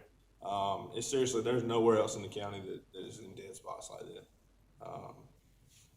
And not just because I live there. I mean, I travel through there and I've seen it. So I think they've covered all their bases. I think they've made good points to the criteria that I can definitely get on board with them meeting. So 3 years ago, I was driving a lot to Abbeville, South Carolina, and I took this road Yep. every time, and I would lose my signal. Yep. And if I wanted to call my wife on the way home, forget it, at least in that area. So I definitely see the need for it and understand the height. If you don't have the height, you're not gonna get over those trees, you're not gonna get over those hills. And to be honest, I kind of, when I read the information packet, I was kind of like, 100 feet, that's a big change from, big asking. And I think they sufficiently convinced me that it's needed, first for safety. And, we all are relying on our phones. And now with, this past year and a half, a lot of kids going to school virtually and, the need to have good cell service and Wi-Fi and all that, just to have your kids educated. If you don't have the coverage, you got some issues there. And so, and I always look to see who comes for, proponents and opposition. And, all these folks came tonight, I should say, and just reinforced the need for it. And again, I thought 150 feet would do it, but again, with the terrain and, it is surrounded by a lot of towers that are 400 feet. And looking at the balloon toss, there really was only one visual that you could really see, and that was pretty close. I think he said it was across the street or just down the road. And, we see them every day, and after a while, they just kind of become part of the view and part of the scenery. So I don't think it sticks out as badly as you would think being 100 feet over, but I would vote in favor. I agree with the need. I agree that something needs to be done. My question or my issue would be, are we the right place? Because to me, this is a Band-Aid, and it's a Band-Aid that's going to have to be put on more than once. Meaning, I can just see in this map, and the question that he answered was, we probably need, it's lots of white, so there probably needs to be more towers in this area. This can't be the only place in the county that has this zoning with this ordinance in place that has bad coverage, that has terrain that has problems. And it seems like this needs to go to maybe, back to council or something, or whoever is the right place and not us, is my only issue. Now, in the short term, I think this probably needs to be there, but again, I'm just not sure we're the right avenue to solve the problem. Well, The immediate problem, yes. yes. Any change is gonna take a long time. And to your point, you make a good point. Are we the right body? However, to your point, the immediate need, but also as there becomes an influx of these coming through, then maybe county will have to take a look at it and say, well, guys, as we become more and more reliant on this technology, we're going to have to do something to help the residents who make up the county. Help them out by doing something to address this. But as far as today and they're concerned, there's something we can do about it in terms of this instance. Good. Derek, you gotta start somewhere. I agree with you that this is a bigger issue, but you gotta start somewhere, and I think this is moving in the right direction. No. I'm with you. It's just that, next month we're gonna get one, and the month after that, we might get one. It's like swimming pools. Then maybe we'll have some service. Right, there's a run on swimming pools right now. Everybody wants swimming pools. I'll tell you this, Cell when towers we gonna- had our Zoom, when last year. Well, I was this ready to time, say, you were, when we had a Zoom call, couldn't. I had to come to York yeah, to talk to you guys because remember that. you can't do it out there. So, Well, and that was my point with the Yeah. schooling and the education with the kids during COVID. And, it's hard enough with working parents trying to get their kids in front of a computer, much less you can't even do it in your own house because you don't have the coverage. And, they had school buses set up at different sites with some kind of internet router set up on them. I don't know how they were making them work, but they would have different sites, and that's how you come by and there'd be kids sitting out there with laptops and tablets working on their schoolwork. Well, to actually help bring that home, the whole situation, my wife works at Chester County High School. And there are days she's come home and told me she had to drive all day. And I'm like, you're the assistant principal, why are you driving? Because there are kids who, one, no broadband in that area, two, no cellular coverage. So they have to be accounted for. So they have to go out, drive to those locations, make sure those children have everything that the other kids have. Because, I mean, what else do they do? So they can't leave those kids behind. But if a scenario like this, where, okay, it's not broadband, let's not get that twisted. It's not the fiber running through the ground that's going to give them Wi-Fi and all of that. But if they can at least get a 4G signal, then maybe they can use their phone as a hotspot and power their laptops and things like that. But also, on her drive home from Chester, all of the dead spots. We talk for a few minutes and then it's dead. So there's no point of attempting to put it there if you're not going to put it there. I mean, I work in technology. If we're not going to do it the right way, don't do it at all. Why waste the money, the time, the effort? So if you're going to do it the right way, which in this instance would be, the 250 feet. If it's not going to benefit these folks, then what's the point?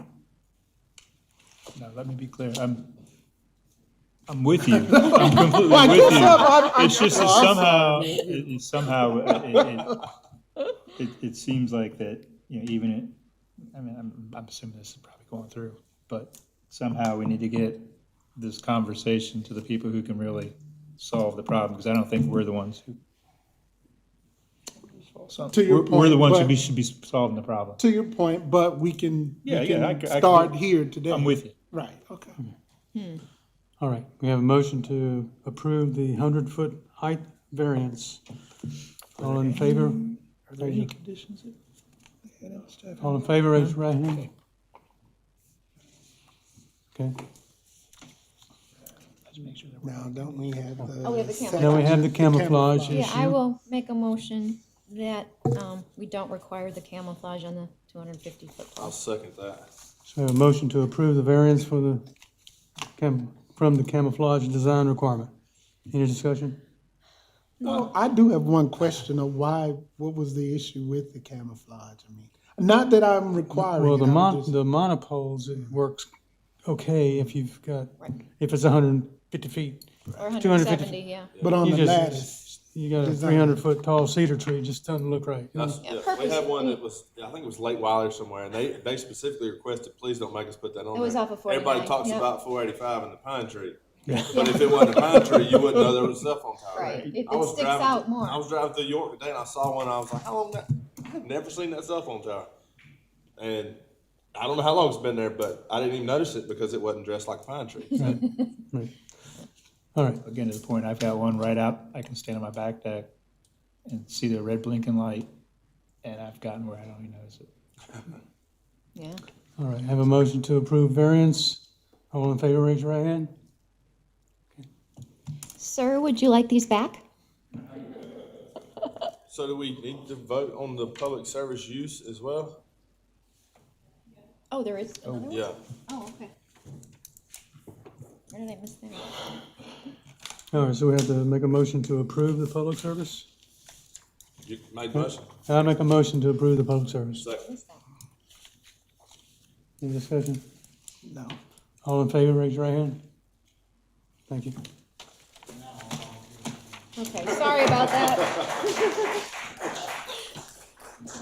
I jumped the gun on that one. Sir, I might want to keep that. Yes, actually, I would like to keep that. See what the coverage is? Yeah. Because I'm not far from there. That way when it doesn't make it to my house, I can go through here and figure out why. Thank you, sir. Have a safe trip back.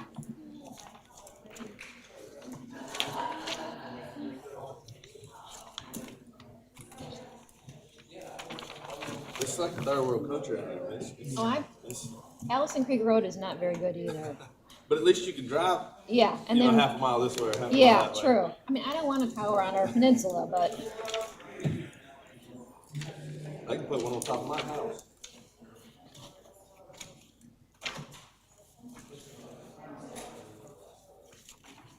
Yeah.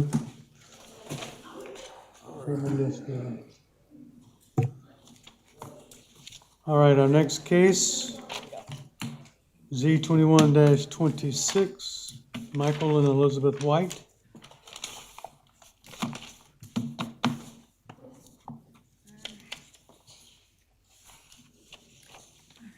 Michael and Elizabeth White are the applicants for this case. The property is at 1937 Briarwood Circle. This is in Fort Mill, and it's over on the east side. The other side of Fort Mill is zoned RC1. There's a zoning map. You can kind of see that the parcel itself is kind of by itself. It's landlocked. We have our aerial. It is undeveloped. And here's the proposed survey. Both red and the blue lots are owned by the applicant. So they are showing a green easement going through to the proposed division of the red lot into 3 lots. And then track 1 of the red shows a proposed home on the lot.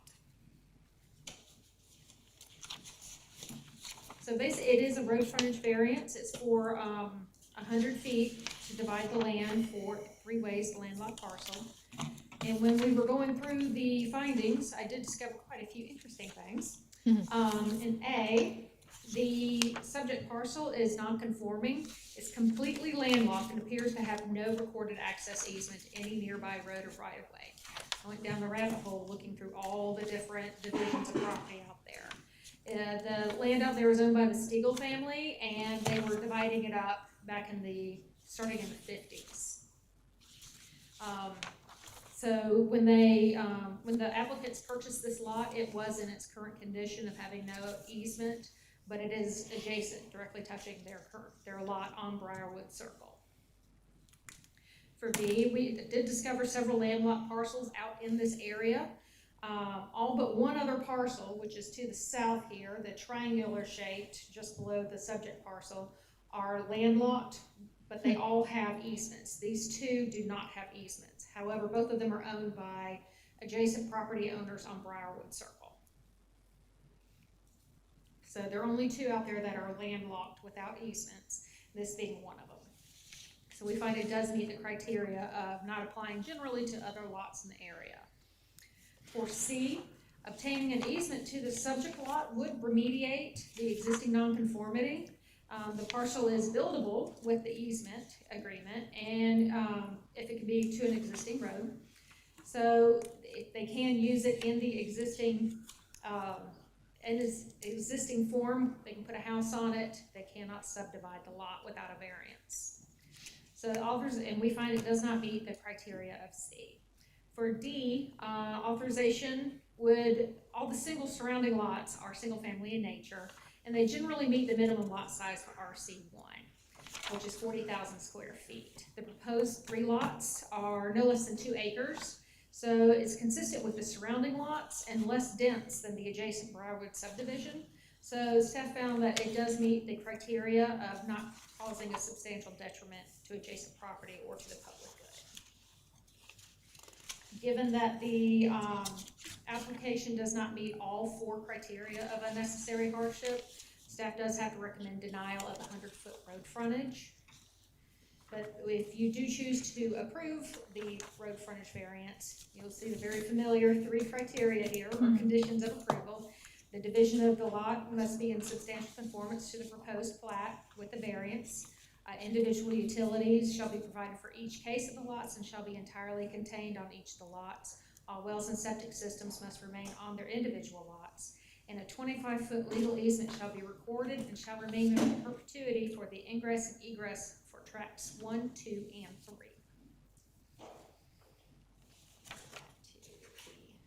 Do we have any questions for staff? So is this non-conforming now, Yes. even before the subdivision? Yes. Okay. Where does it have access from now, before they bought it?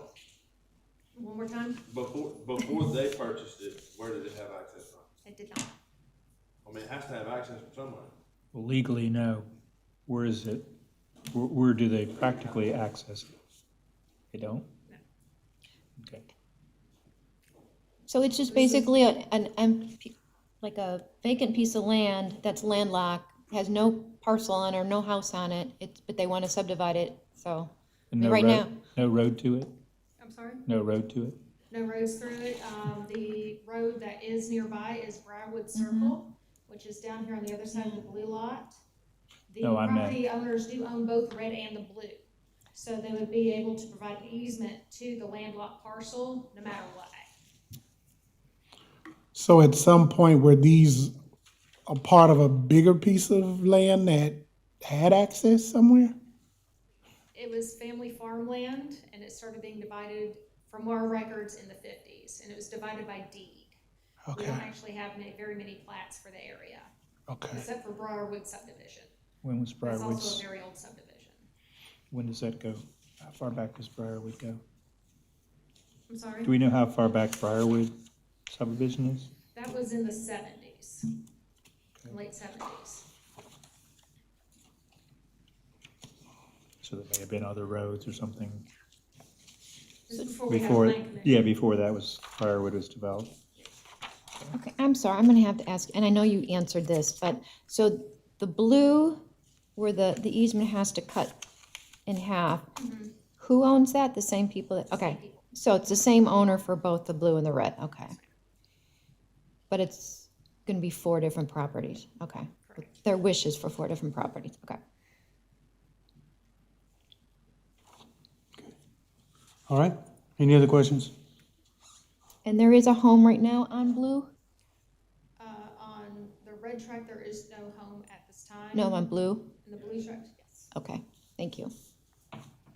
Thank you. Okay, will the applicant come forward? My name is Elizabeth White, and I own both properties, as was already stated. Just give you a little history about the property. In September 9th, 1980, my grandfather purchased this property from the Stiegels.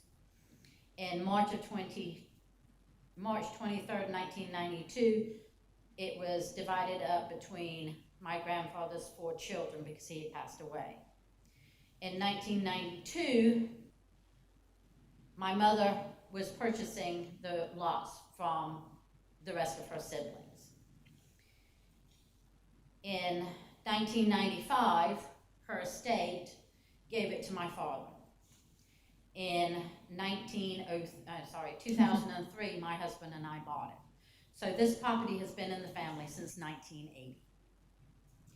If you look at the picture, you see the red, and then you see this gap between the red and the blue. That was family property. Unfortunately, my father decided to sell it. That's why it's no longer family property. In order to access that property, you have to go up an easement of my sister's property.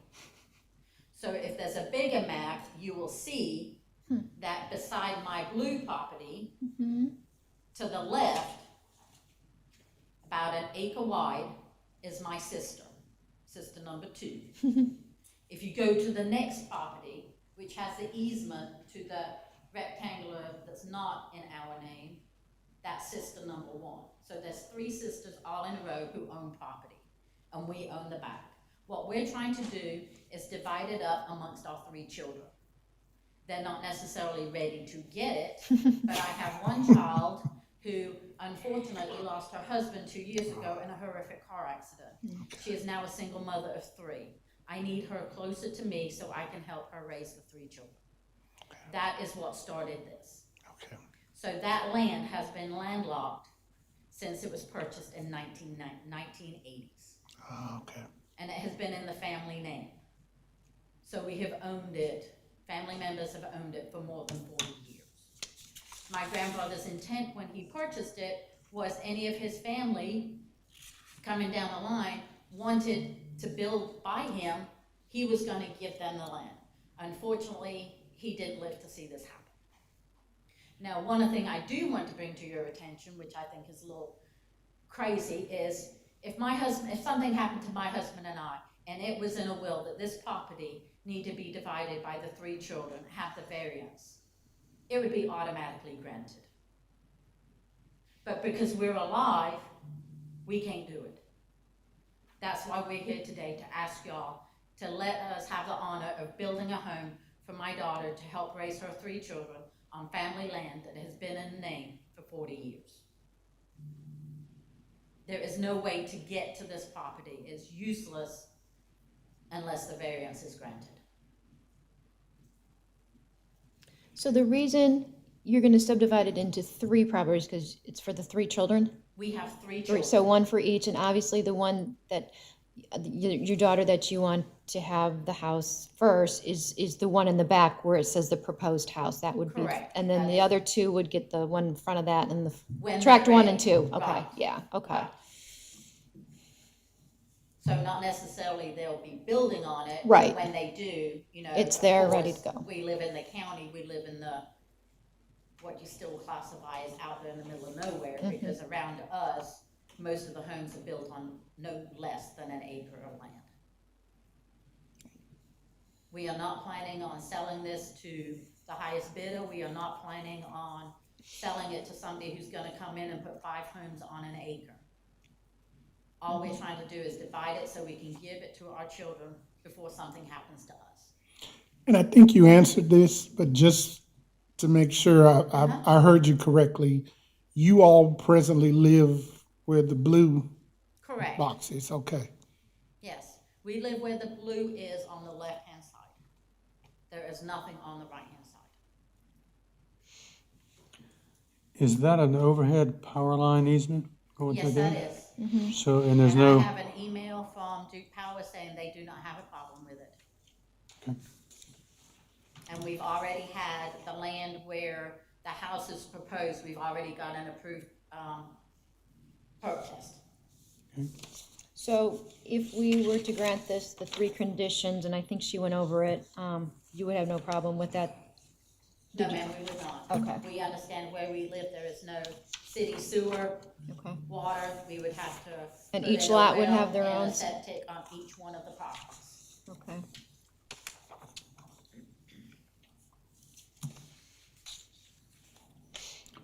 any further questions from Ms. White? Thank you. Yes, come forward. Michael White, 1947 Briarwood Circle, obviously, and, Mr. Chairman, board, fellow citizens, we come before you humbly because of this. This isn't something that we thought about doing, arbitrarily or anything like that. I mean, this is something that we want to give to our kids down the road, and I believe that we should be able to, I mean, this land's been around a long time. It's the right thing to do, I believe, for our family, just in case, something, God forbid, did happen to both of us, so it would make it easier for the kids, and, our big thing is to help our daughter and her children in the immediate future. So, the only thing that's holding us back now is wood prices, so, yeah. Lumber. Other than that, we've done our due diligence, my wife has, she's worked really, really hard on doing this, and we humbly ask for your permission to be able to do this. And we thank you for your hard work and dedication, because it's only gonna get worse for people in our position now, moving forward, as we keep growing in this county. So, Right. thank you. Thank you. Seeing no other people in the audience, I think the Don't assume, no. public hearing will be, Still have one well, person. yeah, we do have Could another be person. four. Do I mean, you we want to don't know. speak? She could be against. We don't know. All right. Technically, anyone here to speak in favor? Any against? Public hearing is closed. Do we have a recommendation or a motion? Right, the 3 conditions?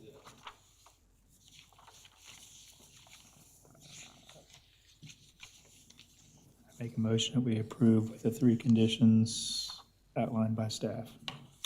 Second?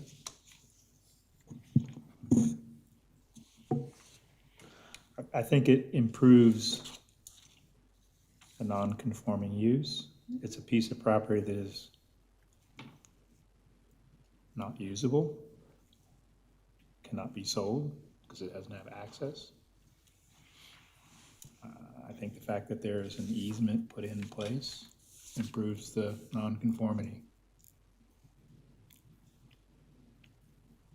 So that easement is currently in place.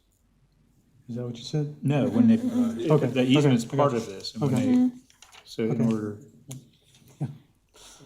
The way you phrased it, it was Oh. almost like past tense. yeah, no.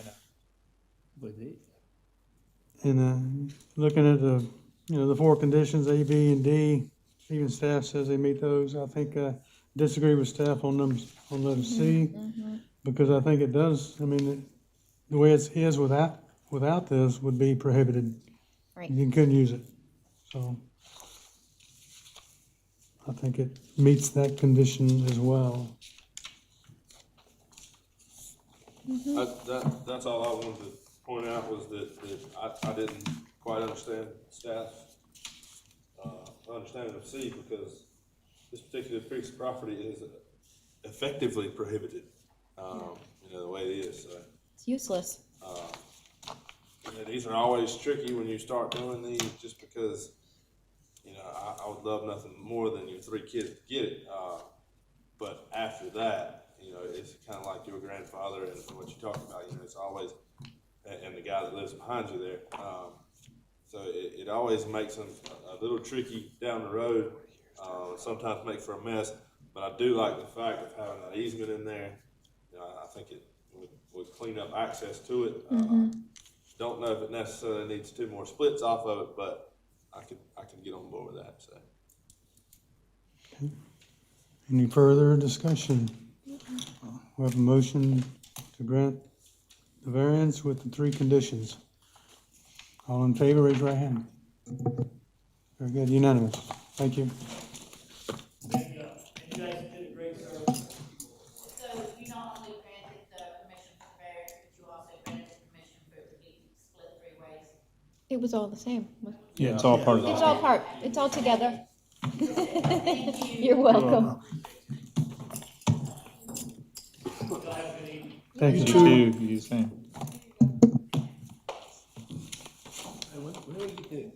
Come in there? No. Good, because I couldn't hear, and all of a sudden where did that come from? Mr. Chair, have you had a motion to adjourn? Not yet, Okay, not yet. just making We're sure. waiting for the final paper to come through, if that's all right. Thank y'all for going into the findings on that last one a little bit. It helps, it really helps staff out. Well, We and try I, to write the findings and defend y'all's decisions. and I want to apologize, Rachel, I was not trying to call you out, but it was, I felt like when we went back through the findings, we just said the same thing we had said the first time, so that's. All right, do we have, So for clarity, what you're saying is, when you all make a decision or a recommendation, and let's say if we approve when you recommended to deny, the applicant does get a detailed explanation of what we went through and what we based our decision on. So you would just want the details so you could put it in their response letter. Okay, all right. Yeah, I just wanted to say that, well, because the ordinance says an individual case of unnecessary hardship is established if the board makes and explains in writing all 4 of the following findings. So that's something that we're required by the ordinance to provide to the applicant. And if y'all find differently from us, that's fine. But just some information so we can provide that to the applicant. we have a motion to, I make a move to adjourn. Second. all in favor, raise your right hand. Oh. Meeting adjourned.